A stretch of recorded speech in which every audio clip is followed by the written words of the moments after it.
The water in the big blue barrel was cold. Kammi dipped her hand in, feeling the slick bodies of the fish. Mama always said, "Kammi, treat the fish with care. They feed us." But Kammi was tired of fish, tired of the smell, tired of the small hut, tired of everything. Her husband, Joseph, a kind man with strong arms and a gentle smile, was a fisherman. He woke up before the sun, casting his nets in the rough waters of the big river, hoping for a good catch. Most days, he brought back enough for them to eat and a few extra to sell in the village market.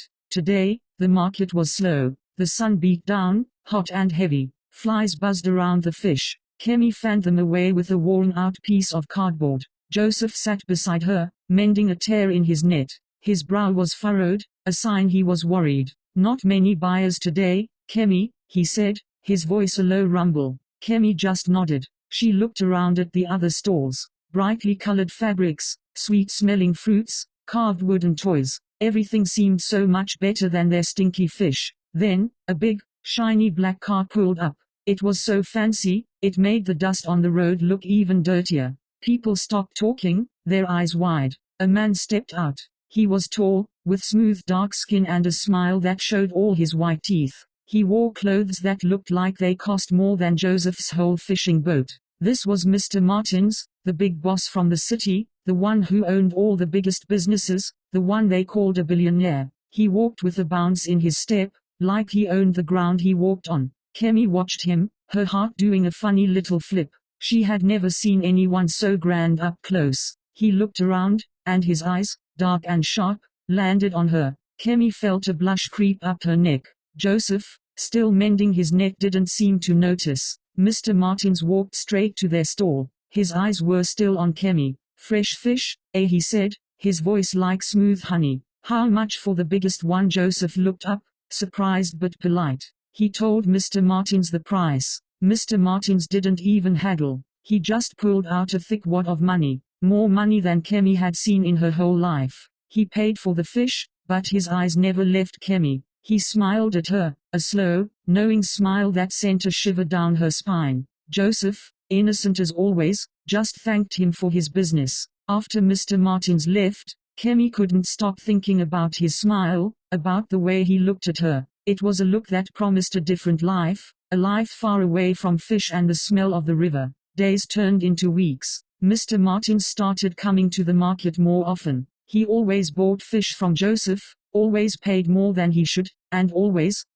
looked at Kammi in that special way. He would chat with her, asking about her day, about her dreams. Kammi, at first shy, slowly started to open up. He talked about his big house in the city, with many rooms and a swimming pool. He talked about his cars, about the fancy restaurants he ate in, about traveling to faraway places. Kammi listened, her eyes wide, imagining a life she could only dream of. Joseph, busy with his nets and his fish, never seemed to notice the way Mr. Martins lingered, the way his words wrapped around Kammi like a warm blanket. He was just happy for the extra money, happy that Kammi seemed a little brighter these days. One hot afternoon, when Joseph was out on the river, Mr. Martins came to their hut.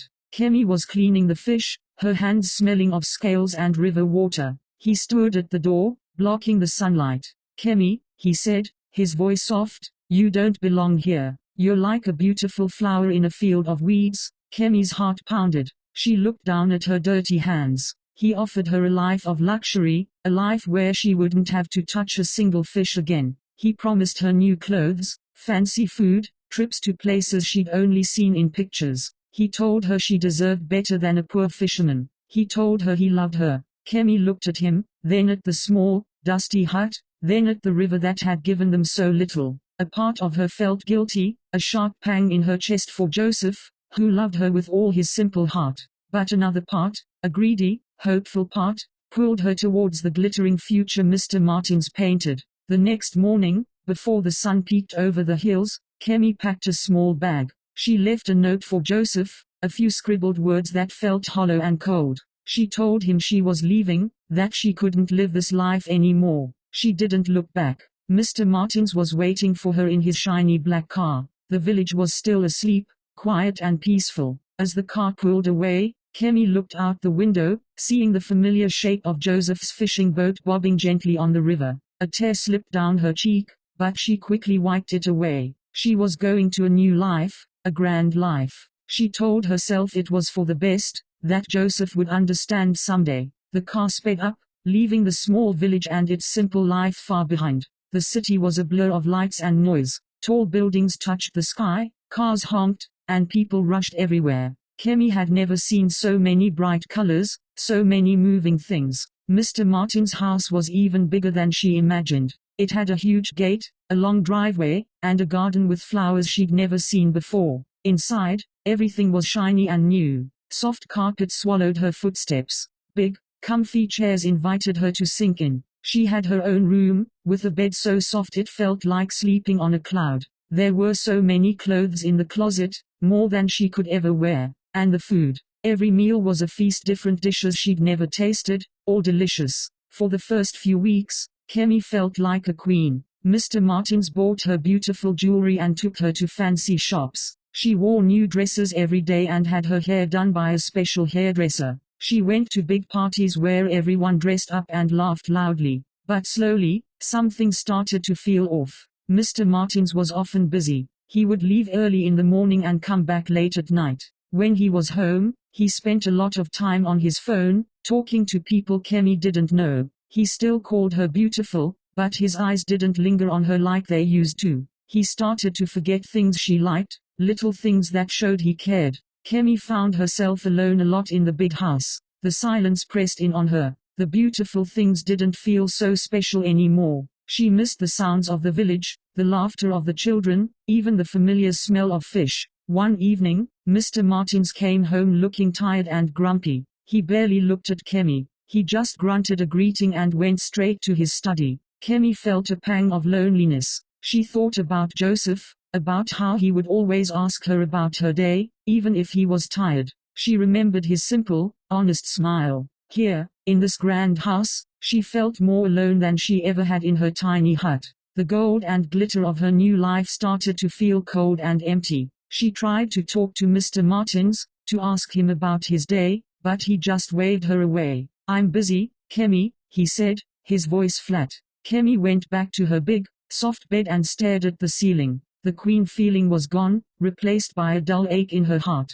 Kammi tried to ignore the growing emptiness inside her. She told herself that this was the life she wanted, the life she dreamed of, but the dreams felt distant, like a blurry picture. Mr. Martins became even more distant. He rarely ate meals with her. He would spend hours in his study, doors locked. When Kammi tried to ask him what was wrong, he would snap at her. "Don't bother me, Kammi. I have important things to do." His voice was no longer honey, it was sharp, like a broken glass. Kammi started to feel like a fancy doll, left on a shelf, admired for a little while, then forgotten. She spent her days wandering through the big house, touching the expensive furniture, but it didn't make her happy. She looked out the window at the busy city, longing for the quiet green of her village, for the familiar faces. One afternoon, a woman came to the house. She was dressed in very fancy clothes, and her face was painted with a lot of makeup. She had a cold, hard look in her eyes. She ignored Kammi completely and went straight to Mr. Martin's study.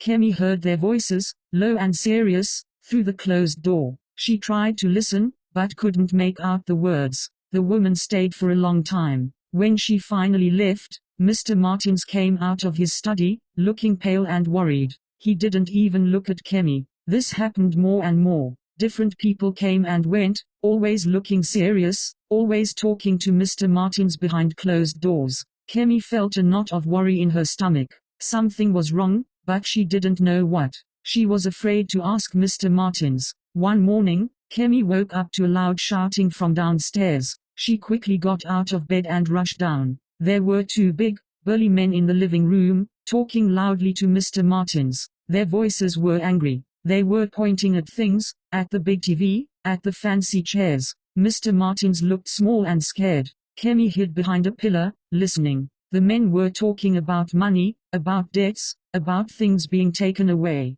Kammi's heart pounded. Debts, taken away, what did it all mean? She heard one of the men say, "You haven't paid us, Mr. Martins. We're taking everything." Kammi's mind raced. Was this why he was so distant? Was this why he was so worried? Her grand life, the one she had traded everything for, felt like it was crumbling around her. The big, burly men came back the next day, and the day after that.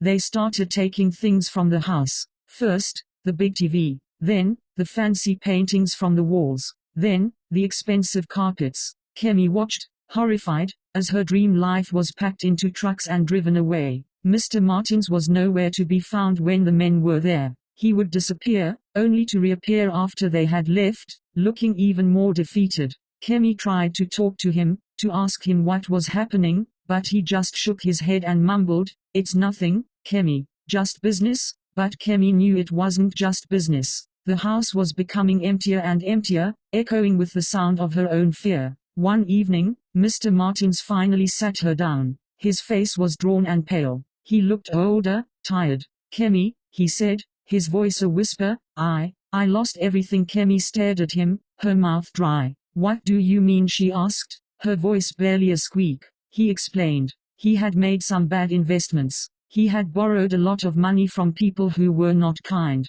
He had lost his businesses, his cars, his house, everything. Kammi felt a cold dread creep into her bones. The grand life, the fancy clothes, the delicious food, it was all gone. It had all been a lie, a house built on sand. She looked at Mr. Martins, the man who had promised her the world, and saw only a broken shadow. He told her he had no money left, not even enough to buy food. He couldn't even pay for their next meal. Kammi looked around the now mostly empty house. The silence was deafening. The beautiful flowers in the garden had started to wilt. The shining floors were covered in dust. She thought of her small, simple hut, always clean, always smelling of fresh wood smoke, and sometimes, if Joseph had a good catch, of roasted fish. She thought of the fresh fish Joseph would bring, enough for them to eat, enough to sell. She thought of his strong hands, always working, always providing. Here, there was nothing, just an empty promise and a ruined man. Kammi felt a wave of regret so strong it almost knocked her over. She had chosen this, she had left Joseph, she had traded her simple, honest life for this glittering, false dream. The next morning, Kammi woke up in the empty, cold house. The sun streamed through the bare windows, highlighting the dust motes dancing in the air. Mr. Martins was already gone. He had left a short note, crumpled on the kitchen counter. It said he was going to try and find some work, any work, to get them by. Kammi stared at the note, her heart sinking. She was alone, truly alone. She walked through the silent rooms, her footsteps echoing. The grand house, once filled with promises, now felt like a giant, empty cage. There was no food in the fridge, no money anywhere. She felt a sharp pang of hunger in her stomach. She thought about her village, about the way the women would gather at the riverbank, chatting and laughing while they washed clothes. She thought about the shared meals, the simple jokes. There, even when they had little, they always had each other. Here, she had nothing, not even a friend. She remembered Joseph's quiet strength, his unwavering kindness. He might have been poor, but he was rich in spirit, rich in love. And she, in her foolishness, had thrown it all away for a glittering mirage. A deep sadness washed over her, heavier than any fish net. She had been so eager to escape her old life, she hadn't seen the true value of what she had. Kammi sat down on the cold floor, leaning against a bare wall. Tears welled up in her eyes and streamed down her face. She missed the smell of the river, the sound of Joseph's boat coming in at dawn. She missed his warm smile, his strong hands. She missed the taste of fresh fish, simply cooked. Here, in this fancy prison, she felt like a fool. She had traded real love for a false promise. She closed her eyes, and all she could see was Joseph's face, etched with sadness as she drove away. The guilt was a heavy weight, pressing down on her chest. She knew she had made a terrible mistake. She had been played, not just by Mr. Martins, but by her own greedy heart. Days blurred into a long, hungry wait. Mr. Martins would come back late, looking more defeated each time. He never brought food, only empty promises. Kammi's stomach growled constantly. She had to walk miles just to find water from a public tap. Her fancy clothes were now dirty and torn, her hair matted. She looked at herself in a broken mirror and barely recognized the tired, drawn face staring back. The beautiful flower had withered, just like the flowers in Mr. Martin's once grand garden. She thought of Joseph, always making sure she ate first, always making sure she had enough. Her chest ached with a longing so deep it hurt. One morning, Kammi woke up feeling weaker than ever. The hunger was a constant sharp pain. Mr. Martins was asleep beside her, snoring loudly, oblivious. Kammi stared at the ceiling, thinking, she couldn't stay here. She would starve. She had to go back. But how? She had no money, no way to get back to her village. Even if she did, would Joseph even take her back? After what she had done, after the way she had left him, the thought made her stomach churn even more. She felt a flicker of hope, a small spark in the darkness. She remembered a small, dusty envelope she had seen Mr. Martins hide under a loose floorboard in his study a long time ago. He had forgotten about it. With trembling hands, Kammi crept out of bed. She tiptoed into the empty study. The floorboard was easy to lift. Inside, there was a small stack of money. Not much, but enough. Enough for a bus ticket. Enough to get her home. Her heart pounded in her chest. This was her chance. Her only chance. She took the money, her fingers trembling. A wave of shame washed over her for taking it, but then a stronger wave of survival pushed the shame away. She had to go. She had to try. She looked around the barren room one last time, the ghost of a grand life mocking her. She left the empty house, not looking back, not caring if Mr. Martins ever woke up. The city, once a symbol of her dreams, now felt like a nightmare she was desperately trying to escape. The bus ride was long and bumpy. Kammi squeezed herself into a small seat, clutching her meager bag. Every bump of the road felt like it was shaking her bones. She looked out the window, watching the tall buildings slowly give way to smaller houses, then to open fields, then to the familiar, dusty red roads of the countryside. Each passing mile brought a mix of hope and fear. Hope that she was finally going home, fear of what she would find there. Would Joseph be angry? Would he have moved on? The thought of him with someone else sent a fresh pang of pain through her, but she knew she deserved whatever he dished out. She had been foolish, selfish. When the bus finally pulled into the village, Kammi felt her heart leap into her throat.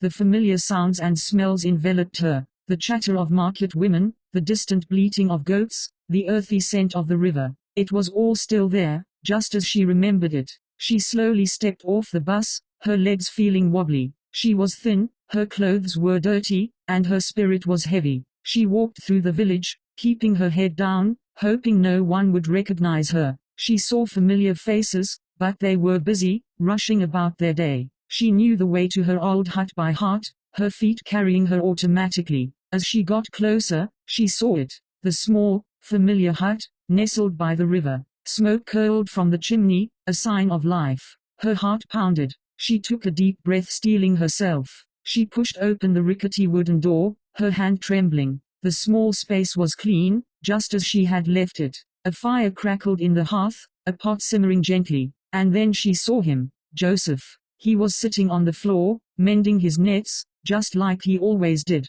He looked up, his eyes wide with shock. Kammi stood in the doorway, tears blurring her vision. She looked at him, then at her old life, the one she had so foolishly abandoned. It was all still there, waiting for her. Joseph stared at Kammi, his face a mix of disbelief and something unreadable. Kammi stood frozen in the doorway, her voice caught in her throat. The silence in the small hut was thick, heavy with unspoken words. Then, Joseph slowly put down his net. He stood up, his eyes never leaving hers. Kammi braced herself for anger, for shouting, for the coldness she knew she deserved. But he just stood there, his face solemn. Kammi, he finally said, his voice quiet, almost a whisper. It was the sound of her name, spoken by him, and it broke something inside her. Tears streamed down her face, hot and unstoppable. Joseph, she choked out, her voice raw with shame and regret. I made a mistake. She couldn't say anything more. The words got stuck in her throat. She looked around the hut, at the familiar worn-out furniture, at the fishing nets hanging on the wall. This simple life, the one she had run away from, now looked like heaven. Joseph walked slowly towards her. Kammi flinched, expecting him to push her away, to turn her out. But he didn't. He stopped in front of her, his hand reaching out. Kammi closed her eyes, bracing for impact. His hand gently touched her face, wiping away a tear. His touch was warm, comforting, like a balm on a festering wound. Kammi, he said again, his voice still soft, but with a hint of sorrow. Why did you leave? The question was not angry, not demanding, but full of pain. Kammi opened her eyes and looked at him, truly looked at him. She saw the lines of worry around his eyes, the sadness etched on his face. She had done this to him. She had broken his heart. I was foolish, Joseph, she whispered, her voice trembling. I was blinded by greed. I thought I wanted something more, something better. She looked down, unable to meet his gaze. She had hurt him deeply, and now, she was back, broken and empty-handed. Kammi waited, her heart pounding. She deserved whatever he would say, whatever he would do. She had left him for a dream that turned into a nightmare. She had abandoned her true home for a lie. Joseph was quiet for a long moment, his hand still on her face. Then, he sighed, a deep, tired sound. I worried about you, Kammi, he said, his voice still soft. Every day. I didn't know what happened to you. I thought you were happy. Kammi felt another wave of shame. He had worried. He had thought she was happy, even after she had betrayed him. I wasn't happy, Joseph, she said finally, meeting his gaze, her eyes brimming with tears. I was never truly happy there. It was all a lie. A big, shiny, empty lie. She told him everything. About Mr. Martin's promises, about the grand house, about the fake happiness, and then about the slow unraveling, the empty rooms, the fear, the hunger, the final betrayal. She didn't hold back, letting all her shame and regret pour out. Joseph listened, his face unchanging, his hand still on her cheek. He didn't interrupt, didn't accuse. He just listened.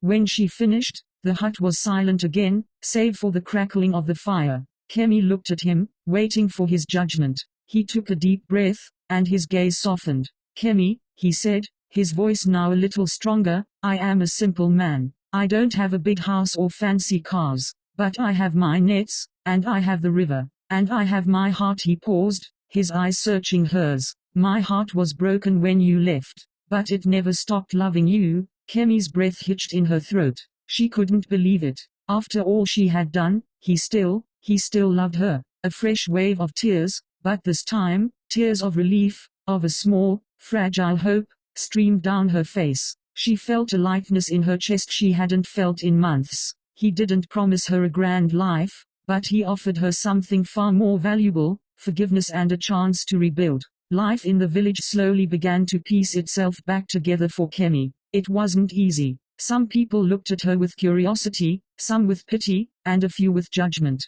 But most, especially the women at the market, offered quiet understanding. They had seen many things in their small village, and they knew that life could be hard, and choices could be wrong. Kammi worked harder than ever. She helped Joseph with the fish, cleaning them with renewed dedication, no longer bothered by the smell. She helped him mend the nets, her fingers growing used to the tough twine. She cooked simple, nourishing meals, and every bite tasted better than any fancy dish she had eaten in the city. Joseph was patient. He didn't bring up the past. He simply went about his days, fishing, mending, and every evening, he would sit with Kammi by the fire, talking about the day, about the river, about simple things. Slowly, the brokenness in Kammi's heart began to heal. The shame still lingered, a dull ache, but it was overshadowed by a growing sense of gratitude. She had been given a second chance, a gift she knew she didn't deserve. She saw Joseph not just as her husband,